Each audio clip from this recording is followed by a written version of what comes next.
So over here you can see that I have one object right here, and this object is a certain size. If you want to go ahead and, let's say for example, resize this object out, then you can go ahead and utilize the move tool to go ahead and place it wherever you want. And over here what you can do is you can go ahead and resize it. So to do that, you can go ahead and utilize the scale tool right here, and as you do that, you can see that you get the corner handles. You can go around over here onto the corner and click and drag to scale it up or down as you like right here.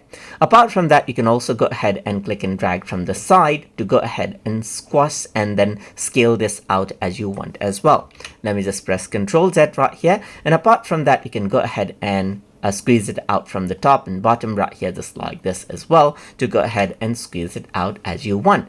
You can also go ahead and scale this out from the side, and if you utilize the corner handles right here, then what happens is that it goes ahead and then scales it out evenly right here, just like this. So that is how you can go ahead and resize out objects as you want right here in SketchUp right here. You can go ahead and utilize the side handles to go ahead and squeeze it, but if you want to maintain out the aspect ratio, simply utilize the corner handles right here as you want.